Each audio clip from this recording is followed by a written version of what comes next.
ইসমাইল আলাইহিস সালাম ছিলেন ইব্রাহিম আলাইহিস সালামের বড় পুত্র।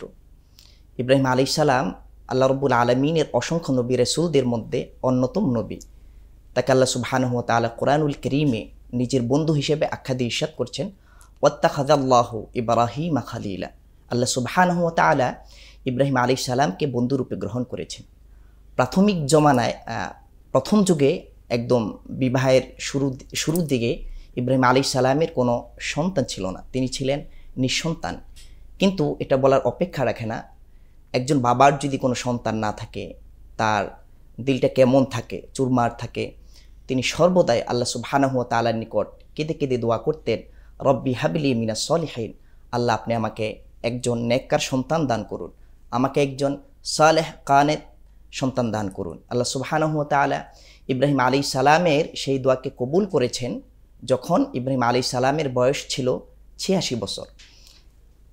আল্লাহ সুবহানাহু ওয়া তাআলা 86 বছর বয়সের সময় ইব্রাহিম আলাইহিস সালামকে সন্তানের সুসংবাদ দিয়ে ইরশাদ করছেন, ফাবাশশারনাহু বিগুলামিন হালিম, ইব্রাহিম আমি তোমাকে একজন সহনশীল সন্তানের সুসংবাদ দিচ্ছি। এভাবে আল্লাহ সুবহানাহু ওয়া তাআলা ইব্রাহিম আলাইহিস সালামকে সন্তানের সুসংবাদ দেওয়ার মাধ্যমে দুনিয়ার একটি নিয়ামত, একটি শোভা, একটি সৌন্দর্য দান করেছিলেন। এজন্য ইব্রাহিম আলাইহিস সালাম আল্লাহ তাআলার দরবারে শুকর আদায় করে বলেছিলেন, আলহামদুলিল্লাহিল্লাযী ওয়াহাবা লি আলাল কিবারি ইসমাঈল ওয়া ইসহাক। প্রশংসা করছি সে আল্লাহ সুবহানাহু ওয়া তাআলার, যিনি আমাকে এই বৃদ্ধ বয়সেও একজন সুসন্তান দান করেছিলেন। এভাবেই চলতেছিল ইব্রাহিম এবং ইসমাঈল আলাইহিস সালামের পিতা পুত্রের সম্পর্ক। কিন্তু আল্লাহ সুবহানাহু ওয়া তাআলার এক নিদর্শন ছিল এখানে। তিনি চাইলেন সন্তানের মাধ্যমে পরীক্ষা নেবেন, ইব্রাহিম আলাইহিস সালামকে সেই পরীক্ষা উত্তীর্ণ করবেন। তিনি ইব্রাহিম আলাইহিস সালামকে নির্দেশ দিলেন যে তুমি তোমার পণ্যভূমি শাম ছেড়ে তুমি হিজরত করো। প্রথমে ইব্রাহিম আলাইহিস সালাম ফিলিস্তিনে হিজরত করলেন তার ভাতিজা লূত আলাইহিস সালামকে নিয়ে। সেখান থেকে আল্লাহ রাব্বুল আলামিনের নির্দেশে তিনি মক্কা মুকাররমায় চলে আসলেন। তার সাথে ছিল সেই সময় ইসমাঈল আলাইহিস সালাম এবং বিবি হাজেরা। আল্লাহ সুবহানাহু ওয়া তাআলা সেই দৃশ্য কোরআনুল কারীমে উল্লেখ করে ইরশাদ করছেন, রব্বানা ইন্নী আসকানতু মিন যুররিয়্যাতি বিওয়াদিন গায়রি যী যারইন ইনদা বাইতিকাল মুহাররম। ইব্রাহিম আলাইহিস সালাম মক্কা নগরীতে তার স্ত্রী হাজেরা এবং প্রিয় পুত্র, যাকে শেষ বয়সে আল্লাহ রাব্বুল আলামিনের পক্ষ থেকে পেয়েছে, তাকে মক্কা নগরীতে রেখে আল্লাহর কাছে দোয়া করছেন, আল্লাহ আমি আমার সন্তান এবং আমার স্ত্রীকে এমন ভূমিতে রেখে যাচ্ছি যেখানে কোনো মানুষ নেই, যেখানে কোনো তৃণলতা, কোনো খাবার, কোনো কিছু নেই। আপনি তাদের দেখভাল করবেন, তাদের দেখাশোনা করবেন, আমি আপনার হাওলায় সব কিছু রেখে গেলাম। এখানে একটা বিষয় খুব লক্ষ্য করা উচিত, ইব্রাহিম আলাইহিস সালাম একটি চমৎকার দোয়া করেছেন। আল্লাহ সুবহানাহু ওয়া তাআলা বলছেন, রব্বানা লিউকিমুস সালাহ, আল্লাহ আমি আমার স্ত্রী সন্তানকে তো এখানে রেখে গেলাম, তারা যেন অবশ্যই নামাজি হয়, তারা যেন নামাজ কায়েম করে। একটা বিষয় লক্ষণীয়, একজন নবী তার সন্তানকে রেখে যাচ্ছেন, দুনিয়াবি কোনো জিনিসের জন্য উনি দোয়া করেননি, উনি দোয়া করছেন আল্লাহ আমার সন্তান যেন নামাজি হয়। এটা আমাদের একটি শিক্ষা। যাই হোক, এরপরে ইব্রাহিম আলাইহিস সালাম এখানে রেখে যখন চলে যাচ্ছেন, বিবি হাজেরা আলাইহিস সালাম তার স্বামী ইব্রাহিম আলাইহিস সালামকে লক্ষ্য করে বলছেন, ও আমার প্রিয় স্বামী, আপনি যে আমাকে এখানে রেখে যাচ্ছেন সন্তান সহকারে, এটা কি আপনার ব্যক্তিগত ইচ্ছায় নাকি আল্লাহ সুবহানাহু ওয়া তাআলার নির্দেশে? ইব্রাহিম আলাইহিস সালাম কোনো কথা না বলে তিনি ইশারা করলেন যে এটা আমার নিজের ইচ্ছায় নয়, বরং আল্লাহ সুবহানাহু ওয়া তাআলার ইচ্ছায় আমি তোমাদেরকে এখানে রেখে যাচ্ছি। উনি সন্তুষ্ট হয়ে প্রিয় স্বামীকে বিদায় জানালেন। ইব্রাহিম আলাইহিস সালাম আল্লাহর আদেশে সেখান থেকে মক্কা নগরী থেকে চলে আসলেন। কিন্তু তাদের সাথে বিবি হাজেরা এবং ইসমাঈল আলাইহিস সালামের সাথে পর্যাপ্ত পরিমাণ না ছিল খাবার, না ছিল কোনো পানীয়, সামান্য খাবার এবং পানীয় ছিল, তা নিয়ে তিনি দিন অতিবাহিত করছিলেন। কিন্তু একটা সময় বিবি হাজেরা, তার কাছে যে খাবার ছিল, পানীয় ছিল, সব কিছু শেষ হয়ে গিয়েছে। এখন তিনি কি করবেন? আল্লাহ সুবহানাহু ওয়া তাআলার দরবারে দোয়া করছেন এবং রিজিকের জন্য চেষ্টা করছেন। একবার পানি দরকার, পানি শেষ, উনি সাফা পাহাড়ে যাচ্ছেন, মনে হচ্ছে বালু সেখানে মরিচিকার নেই চকচক করছে, মনে হচ্ছিল সেখানে পানি আছে। তিনি সাফা পাহাড়ে একবার আরোহণ করলেন, গিয়ে দেখলেন সেখানে পানি নেই, সারাপ, মরিচিকা।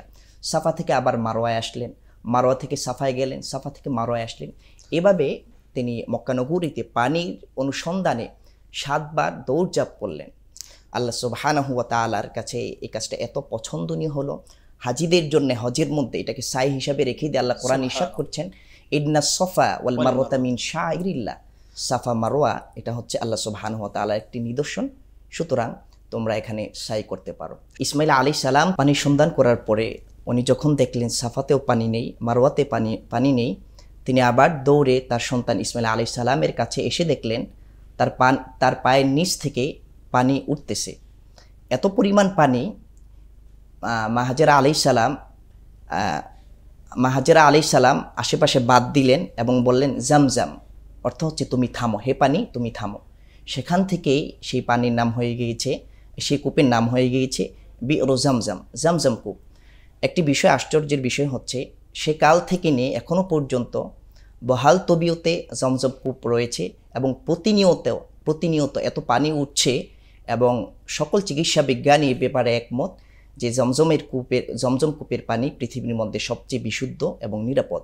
আমরা এর মাধ্যমে আল্লাহ সুবহানাহু ওয়া তাআলার একটি কুদরত পাই, একটি নিদর্শন দেখতে পাই এবং এর মাধ্যমে অবশ্যই আমরা আল্লাহ রাব্বুল আলামিনের পরিচয় পাই। যাই হোক, এরপরে ইসমাইল আলাইহিস সালাম মক্কা নগরীতে বসবাস। হাদিস শরীফের মধ্যে আসছে জমজম পানির ভিতরে একটা শেফা আছে। মাউ জমজমা লিমা শুরিবা লাহু, যেই নিয়তে জমজমের পানি পান করে আল্লাহ সুবহানাহু ওয়া তাআলা তার সেই নেক নিয়তকে পূরণ করে, হাদিসের মধ্যে এই কথাটি এসেছে। যাই হোক, এভাবেই ইসমাইল আলাইহিস সালাম মক্কা নগরীতে বসবাস করছিলেন। একে একে দেখতে দেখতে উনি বড় হলেন। যখন ইসমাইল আলাইহিস সালামের বয়স 14 বছর হলো, আল্লাহ সুবহানাহু ওয়া তাআলা আবার ইব্রাহিম আলাইহিস সালামকে আদেশ করলেন যে তুমি মক্কা নগরীতে যাও, তোমার সন্তানের মাধ্যমে আমি এখন তোমার পরীক্ষা নিব। ইব্রাহিম আলাইহিস সালাম আল্লাহর নির্দেশ অনুযায়ী মক্কা নগরীতে আসলেন। মুহতারাম, এখানে কোন বর্ণনায় আরো কম বয়সের কথা বলা হয়েছে, 7 বছরের কথা আছে, বিভিন্ন রকমের আলোচনায় আছে, 10 বছর, সর্বোচ্চ 14 বছরের কথাটা আছে, আমরা সেটাই ধরে নিলাম। তো ইব্রাহিম আলাইহিস সালাম বৃদ্ধ বয়সে একজন সন্তান পেয়েছে, 86 বছর বয়সে, যার বয়স এখন 14 বছর, অর্থাৎ 100 বছর ইব্রাহিম আলাইহিস সালামের হয়ে গেছে। সন্তানের প্রতি কি টান আর কি মায়া, কি মোহাব্বত, কিন্তু আল্লাহ চাচ্ছেন এই বৃদ্ধ বয়সে সন্তানকে কুরবানি করার মাধ্যমে পরীক্ষা নেওয়ার জন্য। ইব্রাহিম আলাইহিস সালাম সন্তানের সাথে সাক্ষাৎ হওয়ার পরে গিয়ে বললেন, উনি একটা স্বপ্ন দেখলেন, ইন্নী আরা ফিল মানামি আন্নী আযবাহুকা ফানজুর মাযা তারা। বাবা, প্রিয় বৎস ও আমার কলিজার টুকরা, আমি তো স্বপ্নে দেখেছি যে আল্লাহ সুবহানাহু ওয়া তাআলা আদেশ করছেন আমি তোমাকে কুরবানি করব, জবাহ করব। ইসমাইল আলাইহিস সালাম কোনো চিন্তা ভাবনা না করে উনি নির্দ্বিধায় বলে দিলেন, ক্বালা ইয়া আবাতি ফাল মা তুমার, হে আমার পিতা, হে আমার আব্বা, আল্লাহ আপনাকে যে আদেশ করেছেন